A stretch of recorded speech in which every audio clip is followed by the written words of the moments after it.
So we all know by now that BioWare has been struggling for some time. First it was the ending to Mass Effect 3, then it was the botched launch of Mass Effect Andromeda, then we had Anthem, which I still think is a pretty enjoyable game. Unfortunately, that game got left by the dumps, and we will never see what that game might have become if BioWare kept working on it. And finally, we have Dragon Age: The Veilguard, which, as I mentioned in my review, is a game that I don't think is complete garbage. There are some bright points with it, but overall it just turned out to be a pretty average experience, in my opinion. Many gamers have said that it's a pretty alright game, but it's a bad Dragon Age game. Now, you guys may debate that, whether you think that's true or not, or maybe you think it's an awesome Dragon Age game, but it doesn't really matter at the end of the day because BioWare is struggling even more than we thought they did. So I got this notification from Insider Gaming, and that is this new article saying EA says Dragon Age: The Veilguard didn't meet revenue expectations. Now, this is something that I'm not entirely surprised about. I've spoken about this before in previous videos, that when you look at the player retention just over on the Steam charts, you can see that it's just not going well for the Veilguard.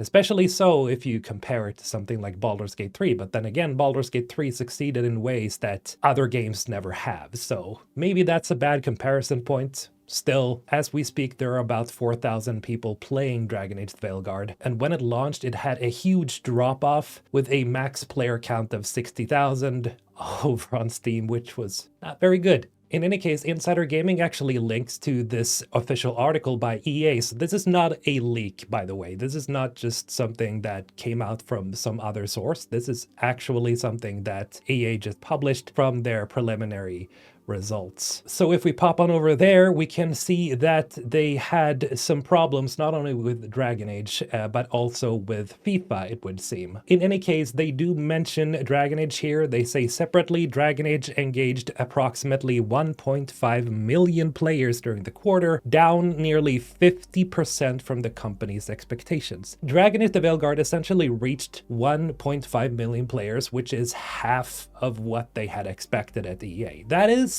terrible, especially as we're talking about EA here. Now, to some of you, 1.5 million players does not sound too bad, but in today's day and age, games, especially AAA games, reach astronomical levels of costs, especially when they've gone on for a long time. For example, Dragon Age: The Veilguard here has been in development for over 5 or 6 or 7 years, so it's like, it's been a long time, and BioWare has essentially been bleeding money, and they have hundreds of developers on their team, which means that, you know, all that money has just drained. And so they need to make a profit and get that money back somehow. And they don't need to just make the money back, they also need to make a profit for EA, which is why these numbers are really bad. In any case, the EA article reads on, during Q3 we continued to deliver high quality games and experiences across our portfolio. However, Dragon Age and EA Sports FC 25 underperformed our net booking expectations, said Andrew Wilson, CEO of EA.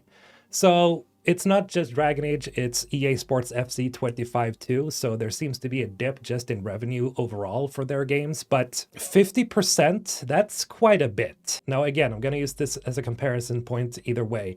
Baldur's Gate 3 sold roughly 10 million copies in its first quarter or so, or at least during 2023, and it released around the same time as Dragon Age: The Veilguard did in 2024. So the difference is like night and day here, right? Especially so when you consider that a lot of these gamers who played Baldur's Gate 3 would probably give Dragon Age: The Veilguard a chance. And we have a lot of bleed over from Dragon Age over to Baldur's Gate because they're RPGs, they're cinematic RPGs, they're very similar in many ways. And so you would think that a lot of these players would come over to Dragon Age. Unfortunately, most of them haven't. Instead, it would seem that most of them stick to Baldur's Gate 3, and we have every month ever since the game released has had over 100,000 players concurrently every month. Only on Steam, that is. This is not including the other platforms, so. Now, amid all this, I have read articles and rumors about BioWare possibly getting shut down in February.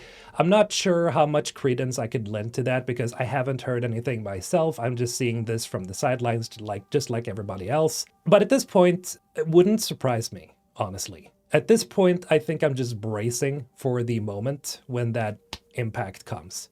Now, I really hope that they don't get shut down because I still want to see what their vision is for Mass Effect, at least what Michael Gamble and his team's vision is for Mass Effect. Hopefully, they can learn something from the launch of Dragon Age and try to improve and make the next Mass Effect game what every Mass Effect fan wants the game to be. However, you can't always make everybody happy, which is also part of the problem for Dragon Age, is that it tries too much to appeal to a broader audience and it just didn't work. So I hope Michael and his team, if they get to make the next Mass Effect still, really zone in on what makes Mass Effect great, what made the trilogy great, what people love about the trilogy so much, and they introduced that to the game as well.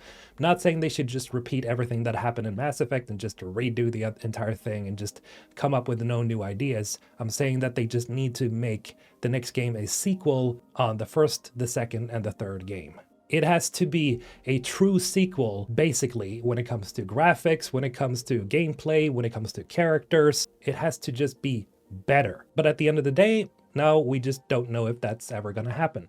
Now, some of you have asked, hey, what's going to happen if BioWare actually does get shut down? What happens to Mass Effect? I don't know. I'm guessing that they would sell it off for a tiny bit of profit. I would imagine that they're going to sell off the Mass Effect IP to some other developer that wants to make a game, or they're going to keep it stashed for a future where they're actually going to, proceed with the franchise again, sort of like what they did with Dead Space, but like a remake of Mass Effect. I don't know at this point. It's impossible to say, but chances are that Mass Effect really is the last and only option for them right now. I don't think that they can start looking at making another Dragon Age game because the game just didn't pull in enough of a profit, at least in the first quarter. Now, it's hard to say if the Veilguard is going to sell for a longer time because Dragon Age Inquisition actually picked up some speed during its time as the newest Dragon Age game. So it made, I think, over 10 million or something, which is pretty good, but that's over an extended amount of time, right? And we don't know if that's going to happen with Veilguard, of course. We'll have to see. And no matter if BioWare gets shut down or not, EA is still going to make all the money from Dragon Age: The Veilguard and all the previous Dragon Age games and Mass Effect Legendary Edition and such. Now, if you're a massive Mass Effect fan and you've been looking forward to whatever they're cooking up at BioWare, you might be panicking right now. I'm gonna tell you there are other games coming out in the same genre, so to speak. We have Exodus, which I'm super, super excited for. That game is definitely coming out at some point soon. And that is pretty much a spiritual successor to Mass Effect. At least I think so. It looks the same, essentially. It feels the same. Obviously, it's a different universe with different mechanics and aspects to it. But hey, look at Exodus if you're worried about that. We have a ton of other RPGs as well coming out, so we're still going to be eating good for several years. I just feel really bad if we can't see what this vision has been about for Mass Effect. I've made tons of theory videos. I've made tons of videos just talking about the small teasers and whatnot. So it would suck if none of that actually came to fruition because it's been a lot of fun to talk about. But at the end of the day, I also feel like this is sort of a wake-up call for the gaming industry here. You can't simply rest on name recognition alone anymore. It just doesn't work. I mentioned that in my previous video yesterday, which was an edited version of my live stream, but essentially I said that people are just way too connected today for that to work, where you're just using name recognition alone to sell your product, because now it's all about quality and actually making sure that the game is expertly crafted, that it's really good, that it has good elements. And while your view of what may be good and what may not be good is maybe different from mine, I still think it's pretty obvious that the Veilguard just simply wasn't enough for the Dragon Age community. I saw a lot of people that just did not want to play the game simply because they felt like their choices, for example, didn't matter.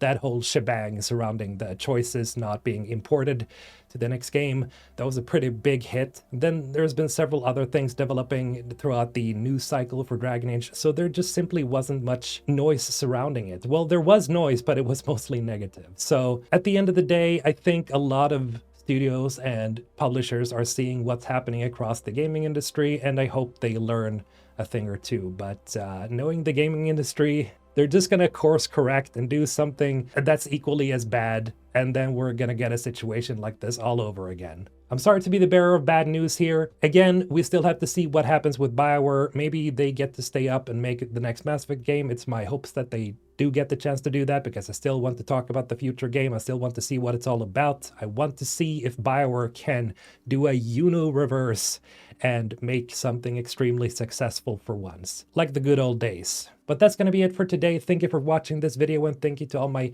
wonderful Ensven Squad members. This has been Mr. Holton, signing out.